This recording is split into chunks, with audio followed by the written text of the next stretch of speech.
Davis steps under center. Gibson and McClendon behind him. Davis with motion by Richard. Will give the ball to McClendon. He leaps. Oh, he doesn't get in. He fumbled the football. Carolina holds. The game is over. And Carolina has won the game. Finley to throw. Over the middle, intercepted. Wolford again. Wolford the other way. At the 30, the 40. Wolford to midfield. Miles Wolford with the pick. The heels on the doorstep of an enormous victory. Left side of the line. Hood standing to Williams' right. Williams going to throw. One-on-one. Davis has it. Touchdown. Carolina wins. Carolina is the Coastal Division champion. Bernard fields it at the 26. Heading to the far side. Gio at the 35. Gio, he's at the 50. No, he's not. Yes, he is. Gio is going to take it for a touchdown. Are you kidding me? Connor Barth for the possible win.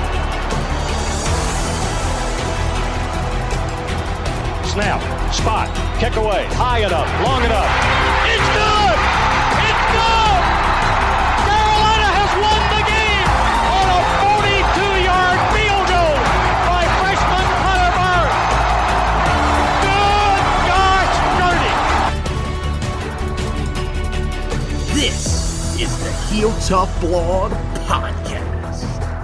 Hey guys, and welcome to another edition of the Heel Tough Blog Podcast. I know it's been a while, but we are getting it cranked up in the offseason, and Josh Marlowe is actually here in an offseason edition of the podcast. I know it is extremely shocking that he has actually come out of his offseason hibernation to come out and do this edition of the podcast, but very exciting, some great topics to talk about, and I'm assuming that you are pumped up to do this podcast mainly because you want to talk about something other than the Tar Heel basketball team at this point, as the season for them just keeps getting worse and worse. So I'm assuming this is a very exciting time for you, at least being able to come on here and not have to be depressed during an episode of whatever podcast we're recording. Yeah, Carolina basketball, it has now challenged the more depressing part of my life, sports or dating. There is now a clear competition between the two. My God. I'm glad to be back. Hopefully you take care of me financially well for bringing me back out of my off-season mode. I had to clear a couple interviews, rearrange some things to come on here and do this. I'm sure. But, yeah, a little over a month away from spring ball and getting ready for it because basketball season can end soon enough. Well, it actually is now a little under a month away, believe it or not. They will start on March 17th. That'll be the first practice. So, yeah, it's kind of sneaking up pretty quick. But really, the main storylines that we want to start here with here on the opening drive is going to be the commitments that Carolina landed just last week. A couple of really big ones. And so we'll start by talking about, we'll go with Gabe Stevens first because he was the first to committed last Saturday. Not this past one, but the previous one before that. And look, ranked as the number 240th player in the country, number 16 athlete, number 13 in the state of North Carolina. 4-star guy that's going to be able to play pretty much all over in the secondary as well as a little linebacker whenever he gets to Carolina. It really just depends. Going to have to put on the weight if he wants to play linebacker.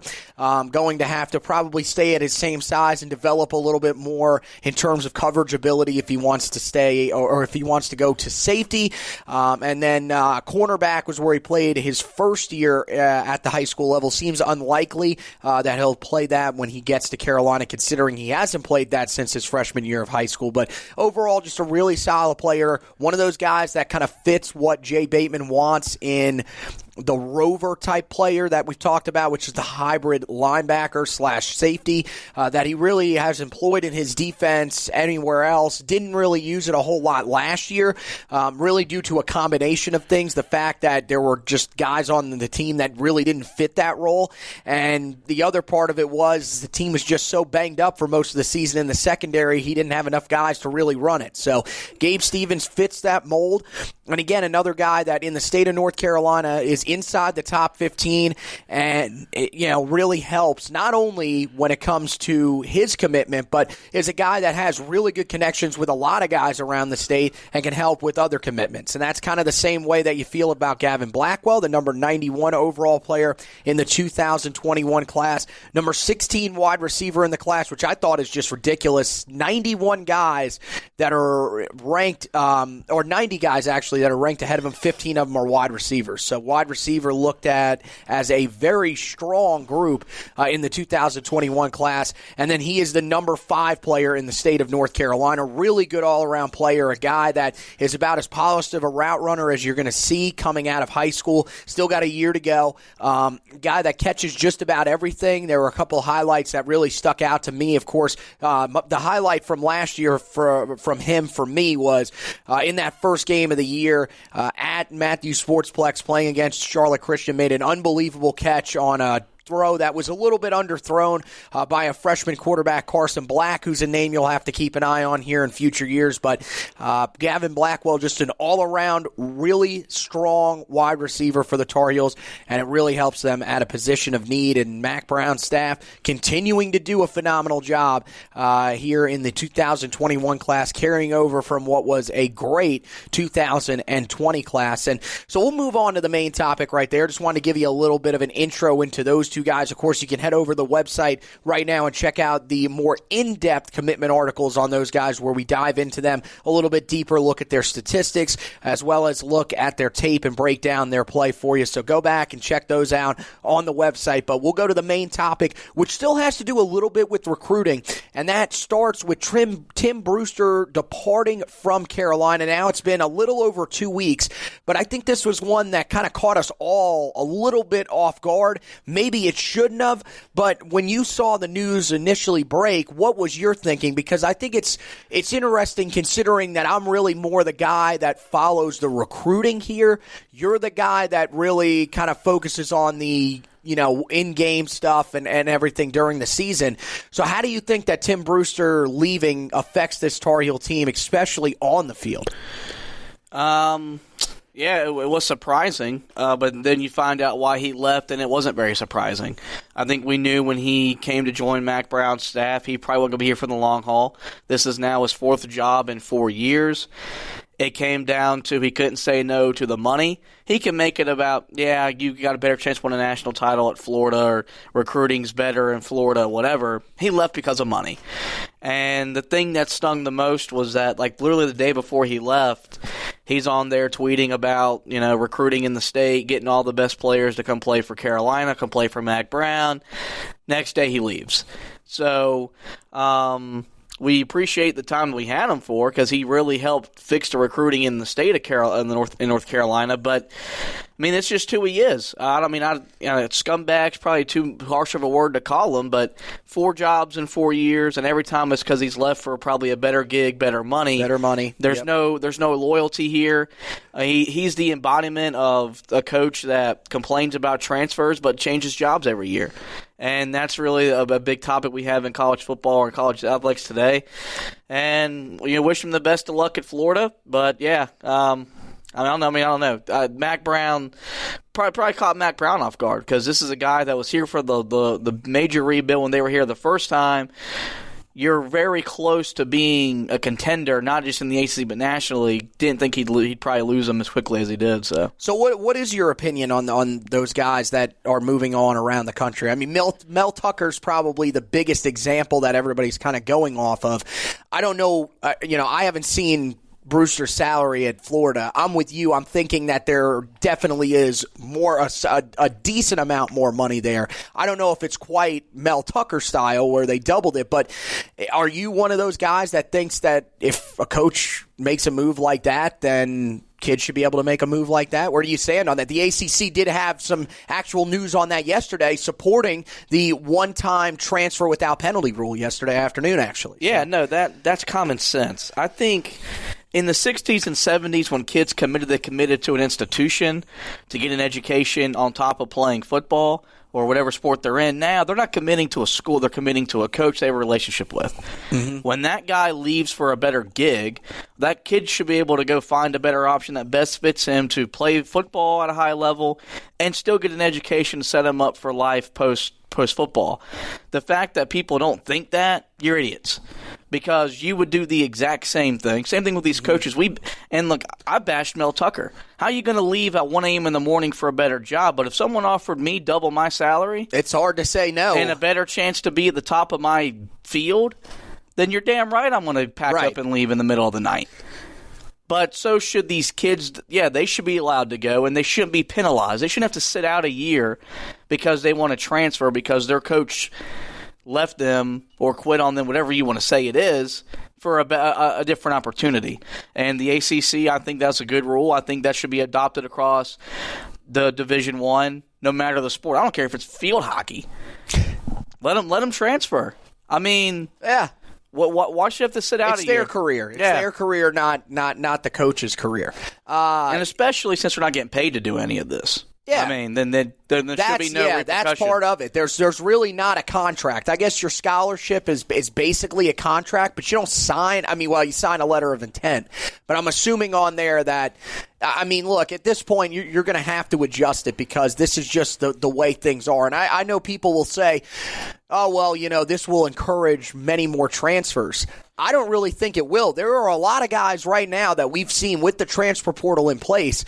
They don't care that they have to sit out a year. If they really feel like they don't fit somewhere, they will move on and not hesitate because they know they're going to get an opportunity somewhere. So I don't think that it's going to really encourage that many more guys to transfer. I think it's one of those things that's just kind of inevitable at this point. And I think you're right. It's probably going to come down to that. Either you let these guys transfer freely or you pay them. You have to pick which one of the two you guys actually want. So, they should do both. They should be getting paid and they should be allowed to transfer. Right. So focusing a little more on this, then we'll kind of move on to who was hired in his place. I think that one of the things that a lot of people are going to be concerned about is that we saw this happen under Larry Fedora where guys that were really good coaches would leave over and over and over again. They weren't able to keep these guys in place. Now, Carolina's only lost one guy from the staff, but you got to believe if Jay Bateman comes out, has another good year this year at defensive coordinator, people could look at him possibly at maybe even a bigger defensive coordinator job or a head coaching job. You could look at even some of the other guys on the staff. Lonnie Galloway is a guy that has moved around at times in his career. I think Robert Gillespie's probably pretty solid, but I think that would open up the conversation that some of these other guys could potentially look to go elsewhere. I'm not really overly concerned about it with Brewster leaving because, like you said, 4 jobs in 4 years. It's pretty obvious at this point that he's a guy that likes to be somewhere different every single year, and he wants more and more money. That's pretty much what he's chasing after. But I mean, is there any concern in your mind that this is going to be a problem again for Carolina under Mack Brown, or do you think this is just one of those kind of anomalies here to start out his tenure, unfortunately? No, because I don't think Mack Brown has a staff full of scumbags. They got staff raises after this year. Yeah.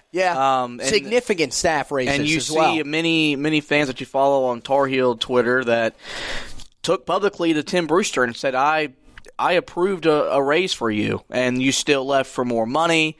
So, okay, it took 1 year. You went 7-6. You did the things we asked you to do. You beat your 2 biggest rivals. You made a bowl game. You won it, and you get rewarded with the pay raise. So I don't feel like we've got a staff full of guys that are always looking to leave for a bigger paycheck. A lot of these guys are looking to grow under the tutelage of Mack Brown, and also probably believe in the program that they can get this thing where they ultimately want to get to. I don't think Tim Brewster ever thought that. I think he thought here as a quick fix, so I can get back in the SEC in a bigger job. I think everyone else on the staff believes in what we're trying to do here and what we're trying to accomplish. So I'm not worried about other guys leaving for money.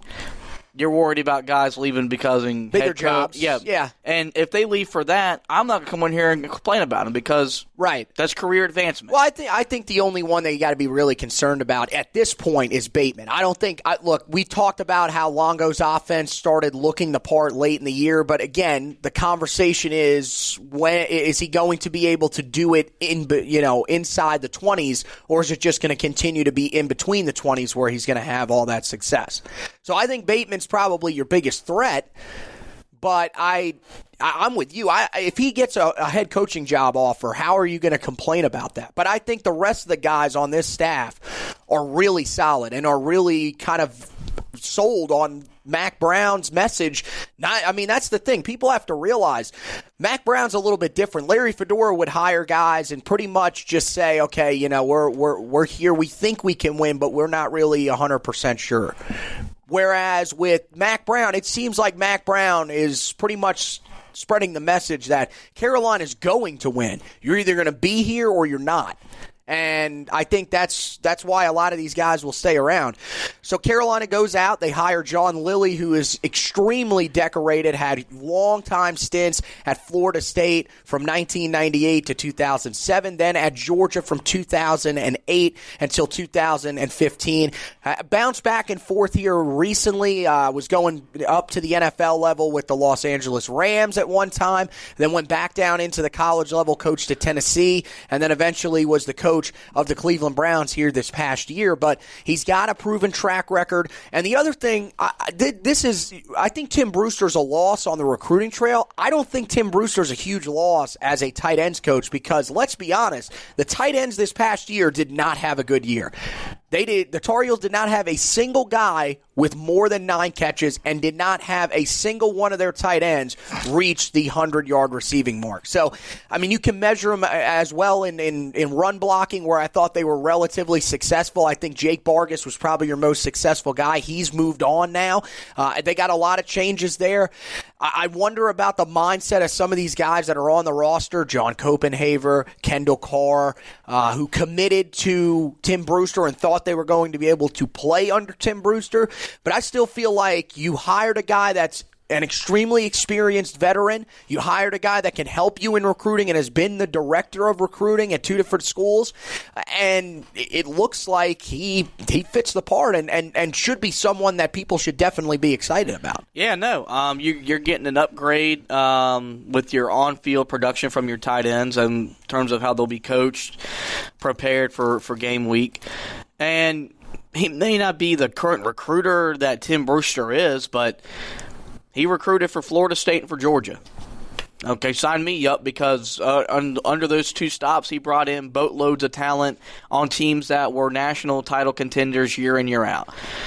In some ways, this is an upgrade because you're going to get a guy that's got great recruiting ties in the state, can still recruit at a very high level, and also coach in the midst of all the recruiting responsibilities he's going to have.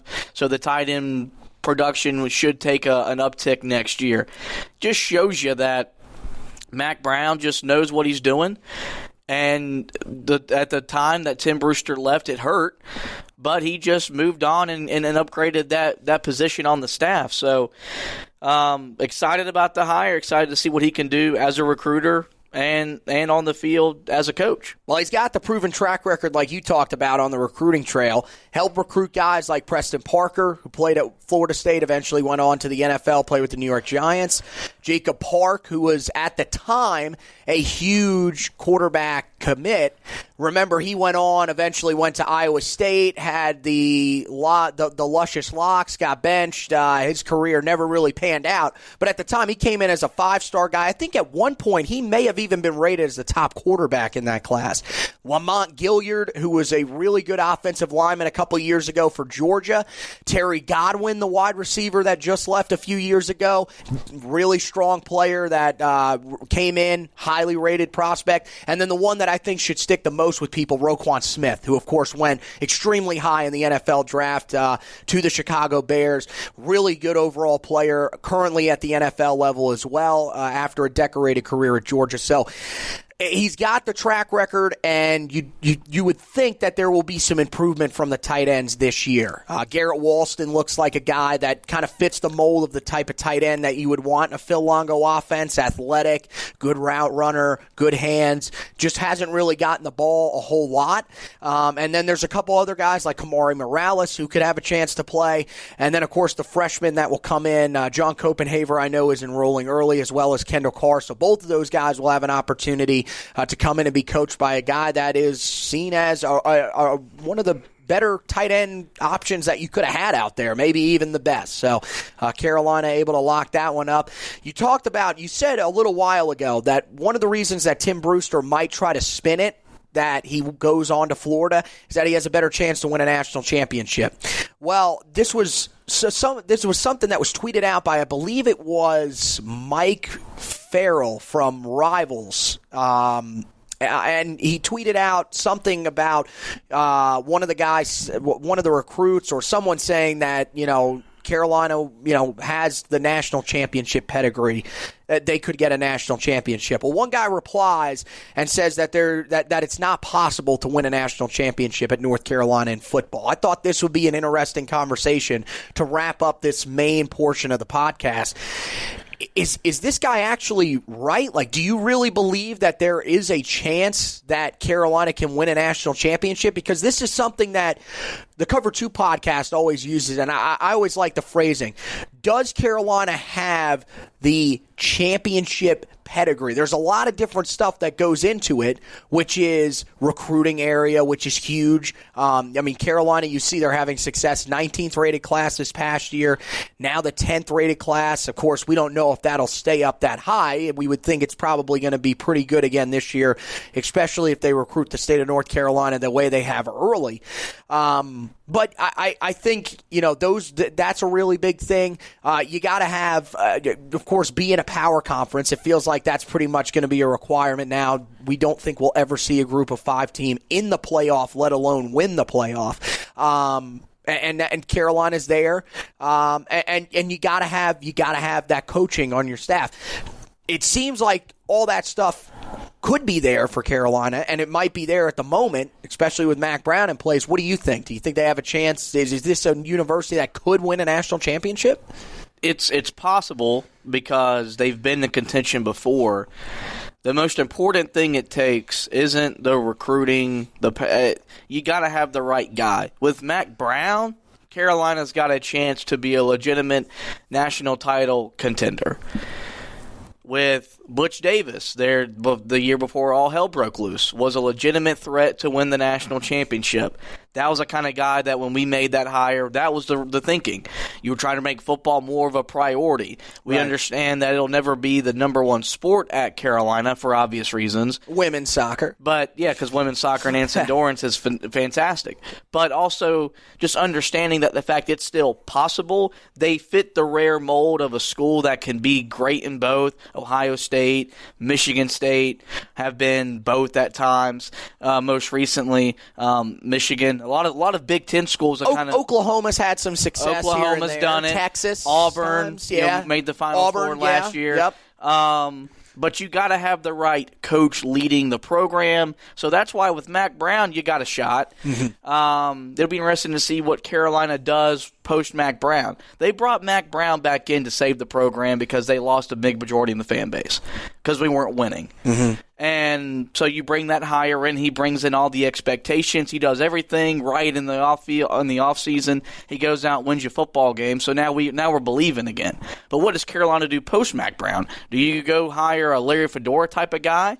We've ran that track. You're not going to win a national title under that kind of guy. Right. So that's the most important thing. I think football is becoming more important to Tar Heel fans than it was. Because then you look at our fan base, you got the older fan base that are still diehard football, basketball. You've got the middle part, like where my dad was just more of a basketball fan growing up for Carolina in general. Then you've got the younger generation, you and I, that we're both. We want to win in both because, well, we want to win in everything.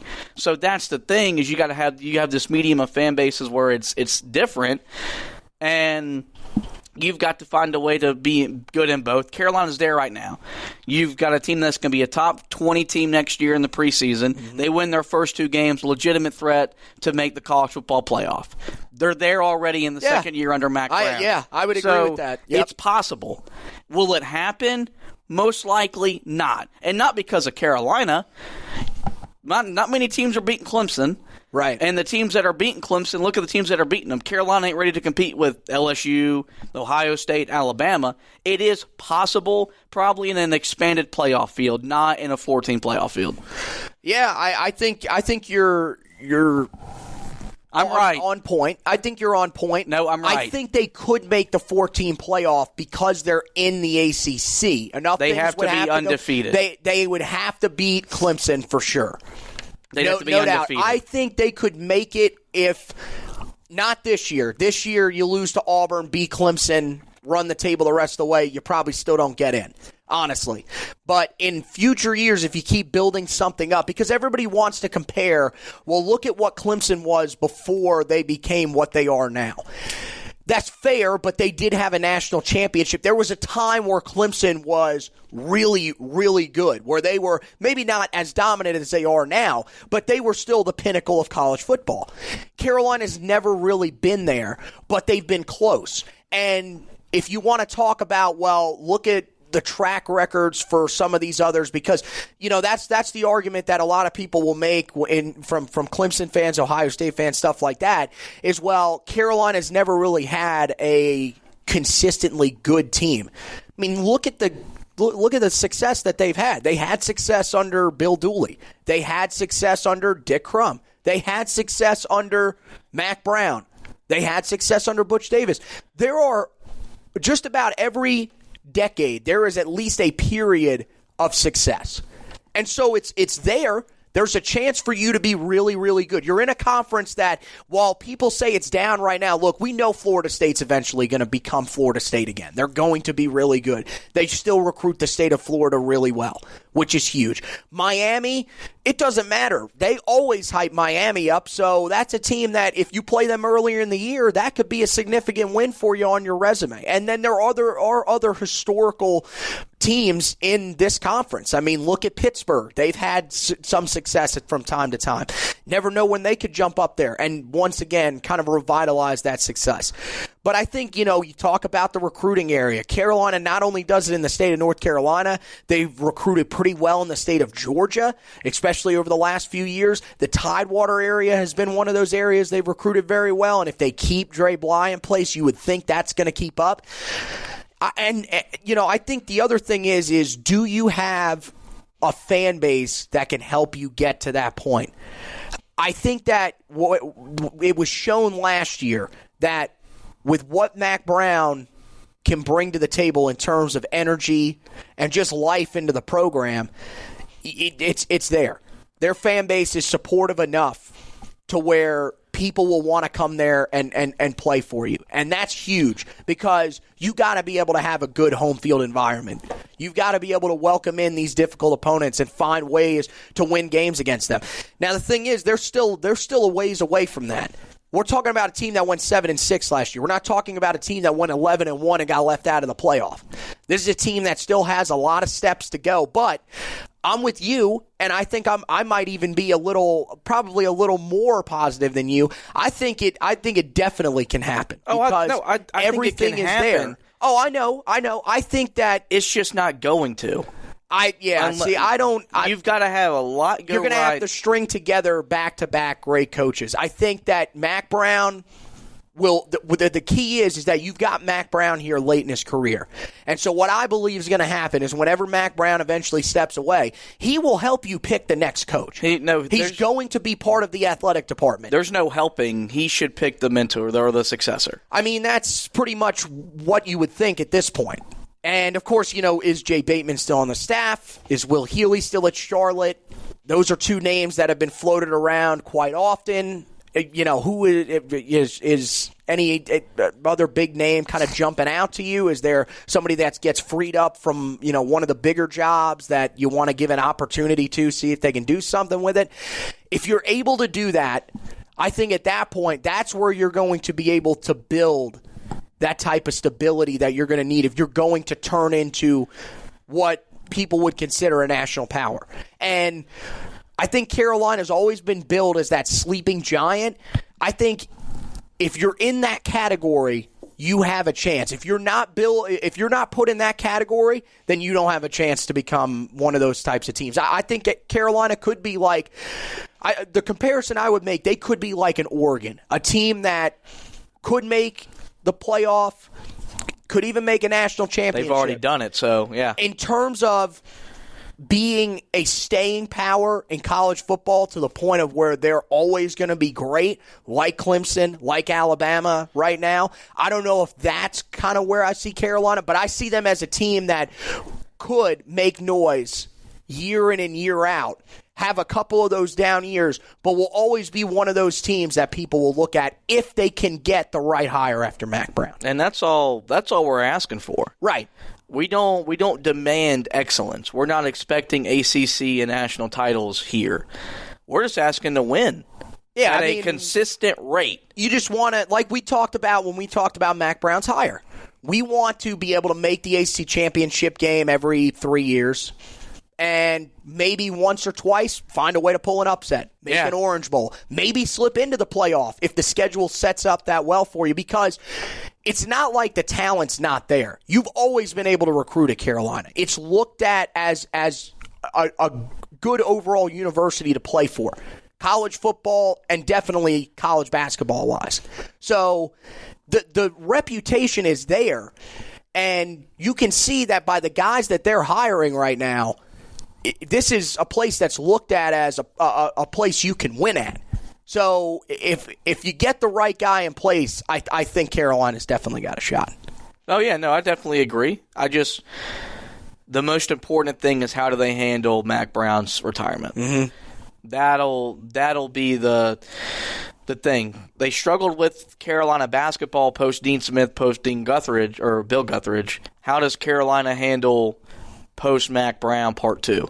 They didn't handle it good the first time. Maybe Bubba Cunningham is more ready than Dick Bedore was back in the 90s. You get the right guy in here, and it just continues on, and you continue to win 9-10 games a year, and that's what we're asking for. So. I think we would all love that, and it's definitely possible. So let's move on, close this thing down with the 40-yard dash. And so we go to the 40-yard dash where we will update you on a couple of other storylines that are going on around Tar Heel football. Of course, it is NFL draft season, so that means that we are closing in on the NFL Combine, which will be in primetime this year. Yes, I get to watch it while I'm eating my dinner. I am extremely excited. And I don't have to record it this year, so you can't make fun of me. So Charlie Heck and Jason Strobridge both were invited to the NFL Draft Combine. Pretty much expected. Heck had a pretty solid week down at the Senior Bowl. Looks like a guy that'll get drafted at offensive tackle, probably play somewhere on the weak side wherever he goes. Probably would be a great fit with his dad in Kansas City. And then Jason Strobridge, guy that was really dominant throughout the weeks of practice down at the Senior Bowl, and then came out in the game. What wasn't quite as impactful as he was during practice, but still a guy that really, I think, drew some eyes and makes sense why he got invited.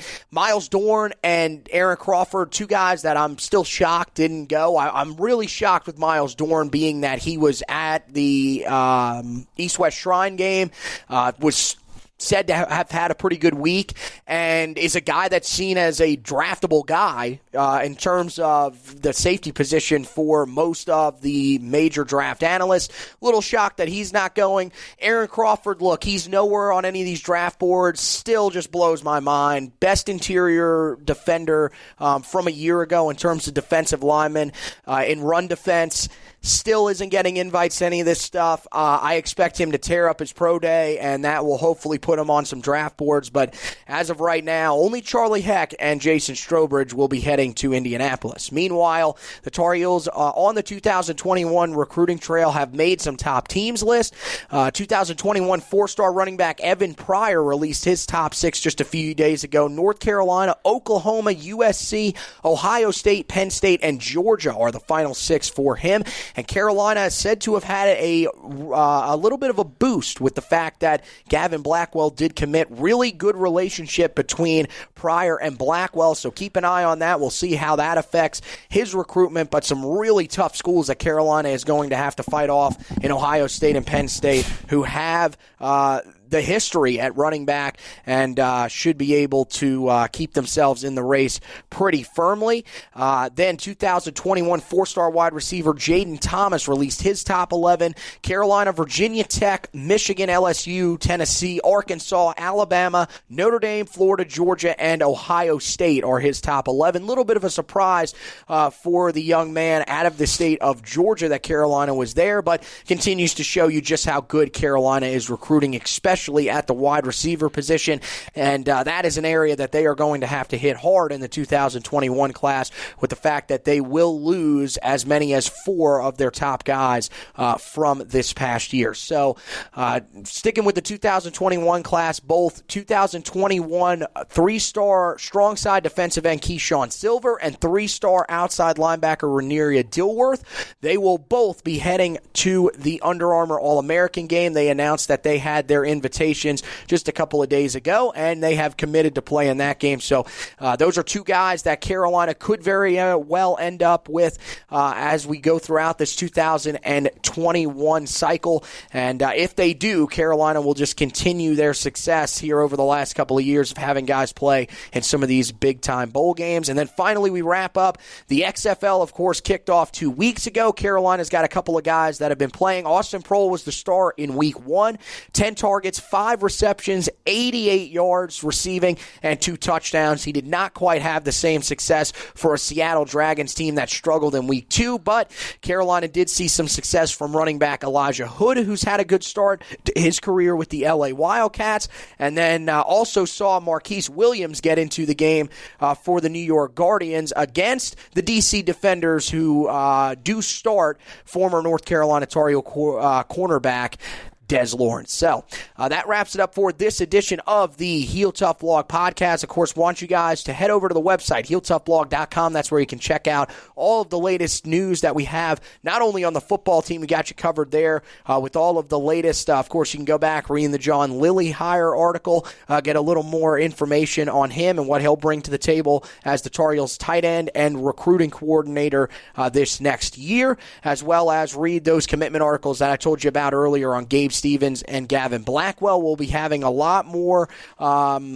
interesting pieces here coming out soon in terms of the 2020 team as we get closer and closer to spring practice, which kicks off in just under a month. As for the basketball side of things, still got you covered, even though this team has now dropped to 10-16, and for some reason the basketball gods keep ripping the hearts out every single game, it seems. We've got you covered with all that, though. Recap from the game against Notre Dame. We've got my analysis of the game against Notre Dame, and then we will preview the game coming up this weekend against Louisville. At this point, I think everybody's just kind of on the same page. Let this season end so that we don't have to keep going through this over and over again, but we'll take you all the way until the end, even if Carolina makes a run in the ACC tournament, or if they somehow get into the NCAA tournament. We'll take you all the way home.